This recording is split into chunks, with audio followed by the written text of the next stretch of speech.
والصلاة لعلیہا اما بعد فاعوذ باللہ من الشیطان الرجیم بسم اللہ الرحمن الرحیم ما کان محمد ابا احد من رجالکم ولكن رسول اللہ وخاتم النبیین وکان اللہ بکل شیء علیما وقال النبی صلی اللہ علیہ وسلم انا خاتم النبیین لا نبی بعدی وقال النبی صلی اللہ علیہ وسلم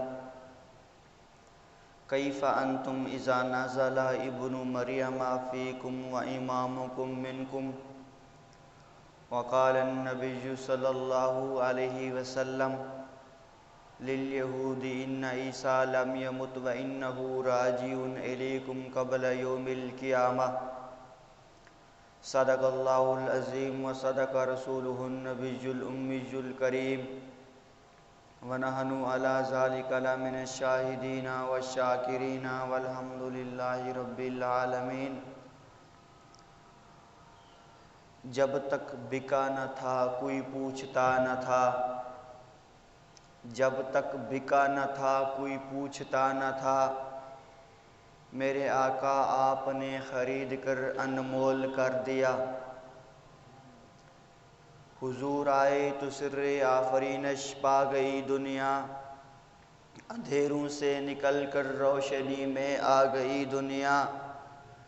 ستے چہروں پہ زنگ اترا، بجھے چہروں پہ نور آیا۔ حضور آئے تو ہمیں جینے کا شعور آیا۔ میرے واجب الاحترام قابل صد احترام دوستو، بزرگوں، بھائیوں، السلام علیکم ورحمۃ اللہ وبرکاتہ۔ اللہ تبارک و تعالیٰ سے دعا ہے کہ اللہ تبارک و تعالیٰ میں عاجز کو حق، سچ اور صحیح بیان کرنے کی توفیق نصیب فرمائے، اور اللہ تبارک و تعالیٰ سے دعا ہے کہ اللہ تبارک و تعالیٰ اس مسجد کو قیامت تک آباد رکھے، اور اس مسجد کے آباد کرنے والوں کے رزق میں، عمل میں، زندگیوں میں برکتیں عطا فرمائے۔ محترم سامعین، آپ کے اور اس مسجد کے خطیب حضرت مولانا عبدالقدوس گجر صاحب کے حکم کی تکمیل کرتے ہوئے چند منٹ کی حاضری لگواتا ہوں۔ محترم سامعین، آپ حضرات جانتے ہیں کہ بڑوں کے حکم کی تکمیل بھی ایک حکمت ہوتی ہے۔ اللہ تبارک و تعالیٰ میں عاجز کو حق، سچ اور صحیح بیان کرنے کی توفیق نصیب فرمائے۔ محترم سامعین، آج کی اس مختصر نشست میں عقیدہ ختم نبوت کے حوالے سے صرف ایک گزارش کرنی ہے۔ عقیدہ ختم نبوت کیا ہے؟ کہ ہمارے پیغمبر حضرت محمد الرسول اللہ صلی اللہ علیہ وسلم ہی اللہ تعالیٰ کے آخری نبی اور رسول ہیں۔ حضور صلی اللہ علیہ وسلم کے بعد قیامت تک کسی قسم کا کوئی نیا نبی پیدا نہیں ہوگا۔ یہ ہم سب کا متفقہ عقیدہ ہے، اور اسی عقیدے کے اوپر ہمارے ایمان کی عمارت کھڑی ہے۔ اگر ہمارا عقیدہ ختم نبوت صحیح ہے تو ہماری نماز، ہمارا روزہ، ہماری حج، ہماری زکوٰۃ، ہماری تمام عبادات قبول ہیں۔ اگر سرے سے ہمارا عقیدہ ختم نبوت ہی صحیح نہیں ہے تو ہمارا کوئی اعمال بھی قابل قبول نہیں ہوگا۔ اور آپ حضرات جانتے ہیں کہ ہمارے پیغمبر حضرت محمد صلی اللہ علیہ وسلم نے ارشاد فرمایا کہ میرے بعد 30 جھوٹے دجال کذاب پیدا ہوں گے، ان میں سے ہر ایک یہ دعویٰ کرے گا کہ میں نبی ہوں، حالانکہ میں آخری نبی ہوں اور میرے بعد کوئی نبی نہیں ہے۔ تو آپ صرف ایک بات کو دیکھ لیں، صرف ایک بات، وہ بات کیا ہے کہ جو بھی انبیاء آنا ہوتا ہے اس کا ذکر پہلی کتابوں کے اندر موجود ہوتا ہے، اس کا ذکر پہلی کتابوں کے اندر موجود ہوتا ہے، اس کا تذکرہ، اس کی شان پہلی کتابوں کے اندر موجود ہوتی ہے۔ اور آپ سوچ رہے ہوں گے کہ مرزا غلام احمد قادیانی، اللہ تعالیٰ نے لانتیں بنائی ہی اس وجہ سے ہیں کہ مرزے کے اوپر کی جائیں۔ اس کا تذکرہ پہلی کتابوں میں دکھاؤ۔ اگر تم اس کو نبی کہتے ہو تو اس کا تذکرہ پہلی کتابوں کے اندر دکھاؤ، یا کوئی ایسا بزرگ، ایسا ولی دکھاؤ جس نے مرزا قادیانی کا تذکرہ کیا ہو یا تذکرہ کرتا ہو اس کی پیدائش سے پہلے۔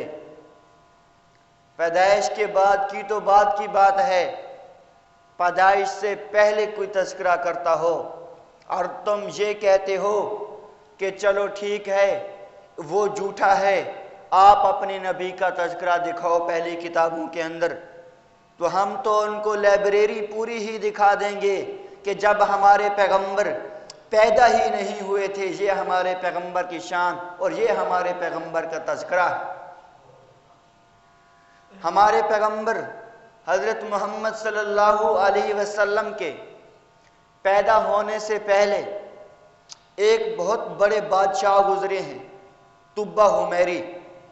وہ اتنے بڑے بادشاہ تھے، جب وہ اپنی سلطنت کا معائنہ کرنے کے لیے نکلتے تھے تو اس کے ساتھ 1,32,000 سوار، 1,22,000 پیدل اور 10,000 علماء اور حکیموں کا مجموعہ اس کے ساتھ چلتا تھا۔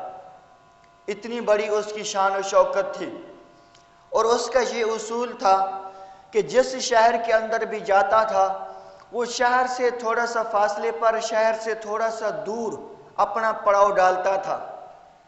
اس کو لوگ دیکھنے کے لیے، اس کی شان و شوکت کو دیکھنے کے لیے اپنے گھروں کو چھوڑ کر، اپنے شہر کو چھوڑ کر اس مقام کے اوپر آتے تھے اور بادشاہ تبہ حمیری کی بادشاہت کو دیکھتے تھے، اس کی شان و شوکت کو دیکھتے تھے۔ ایک دن وہ اپنے محل میں بیٹھا تھا، اس نے سوچا کہ میں اپنی سلطنت کا معائنہ تو آئے روز کرتا رہتا ہوں، آج میں عرب کی سلطنتوں کی طرف چلتا ہوں۔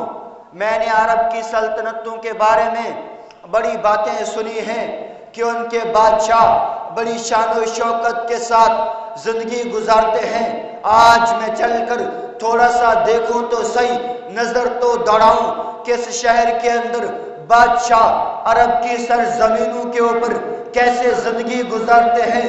چنانچہ وہ اپنے محل سے نکلتا ہے، 1,32,000 سوار، 1,10,000 پیدل اور 10,000 علماء اور حکیموں کا مجمع اس کے ساتھ چلتا ہے، سفر کرتے ہوئے عرب کی سرزمینوں کو طے کرتے ہوئے جب مکہ مکرمہ کی سرزمین کے اوپر پہنچتا ہے، دیکھتا ہے کہ ایک شہر نظر آتا ہے۔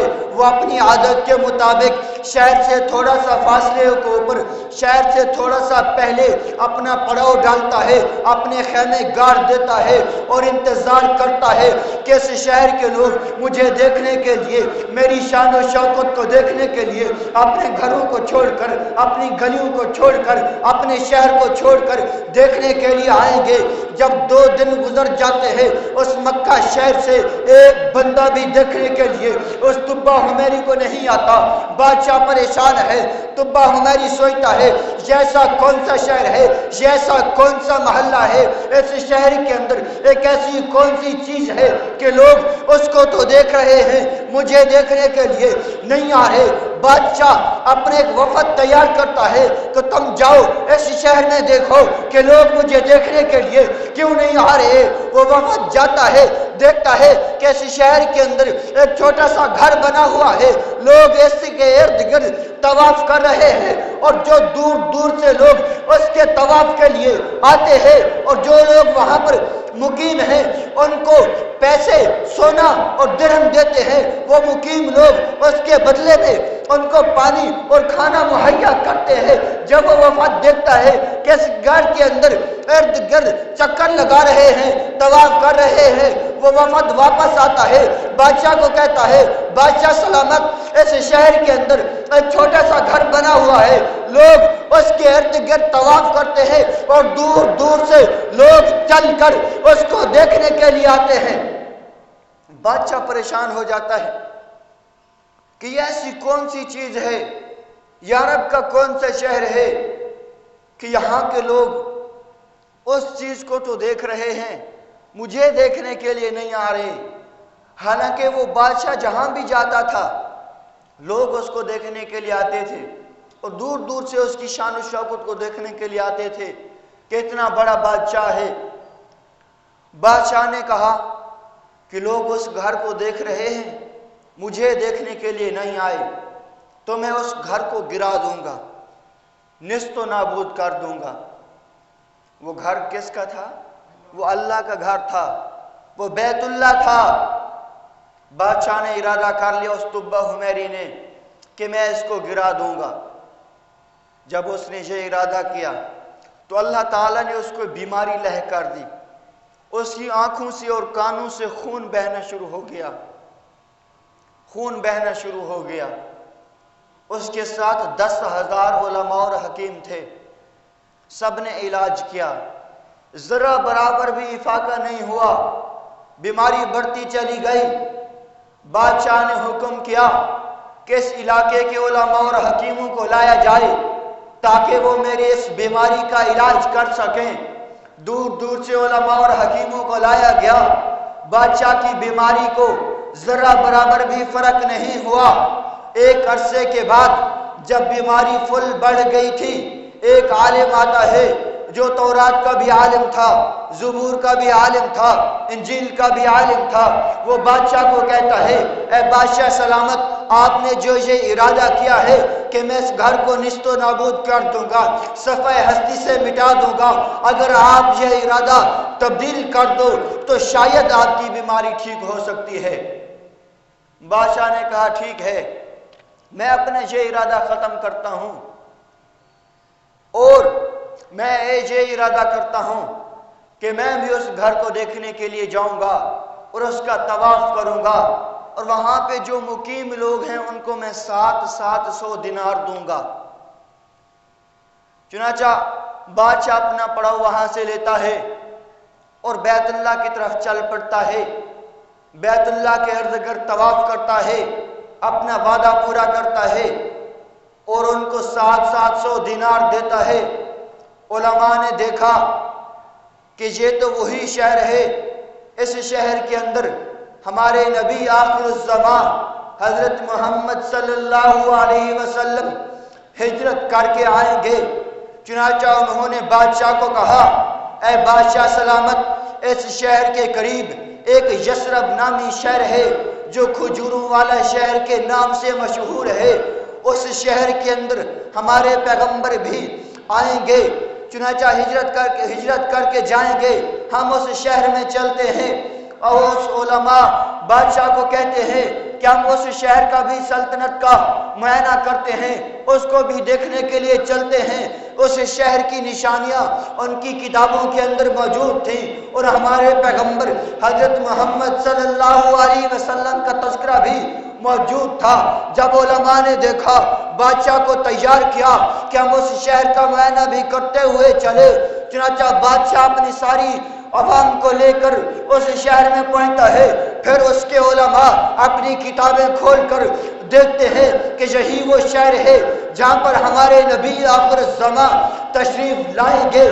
چنانچہ وہ کہ بادشاہ کہتا ہے ٹھیک ہے، تم علماء نے اس شہر کا معائنہ کر لیا ہے، اور ہم اپنی سلطنت کی طرف چلتے ہیں۔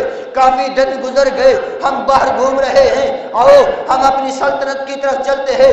علماء نے کہا بادشاہ سلامت، آپ جانا چاہو تو جا سکتے ہو، ہم اسی شہر میں رہیں گے، اور ان قریب وہ وقت آنے والا ہے جب نبی آخر الزمان اس شہر میں تشریف لائیں گے، ہم ان کا کلمہ پڑھیں گے، ہم ان کے اوپر ایمان لائیں گے، اور ہم نہیں جانا چاہتے۔ بادشاہ نے دیکھا کہ 10,000 کا مجمع میرے ساتھ چلنے کے لیے تیار نہیں ہے۔ بادشاہ نے کہا ٹھیک ہے تم راضی ہو۔ بادشاہ نے ان کے لیے 200 مکان بنوائی، ایک مکان 2 منزلہ ڈبل سٹوری مکان بنوایا اور ایک خط لکھا، خط بڑے عالم کو دے دیا کہ تم یہ خط اپنے پاس رکھو، جب نبی آخر زمان تشریف لائیں تو یہ خط ان کو دینا اور اسے کہنا کہ یہ مکان آپ کے لیے بنوایا تھا، فلاں بندہ آیا تھا اور وہ آپ کے اوپر ایمان لایا تھا۔ آپ اس سے یہ کہے کیا میرے لیے مغفرت کی دعا فرما دے، اگر میں زندہ ہوا دوبارہ لوٹ کر آؤں گا، کلمہ پڑھوں گا، ایمان لاؤں گا، اگر میں فوت ہو گیا تو نبی آخر زمان سے یہ خط پہنچانا اور انہیں یہ درخواست کرنا کہ میرے لیے دعا مغفرت فرما دے۔ اس بڑے عالم کو کہتا ہے اگر آپ کے زمانے کے اندر نبی آخر زمان تشریف نہ لائے تو یہ خط اپنی اولاد کو بطور وصیت کے دینا، اگر وہ بھی ان کی اولاد کی زمانہ کے اندر نبی آخر زمان تشریف نہ لائے تو یہ خط بطور وصیت کے چلتا رہے۔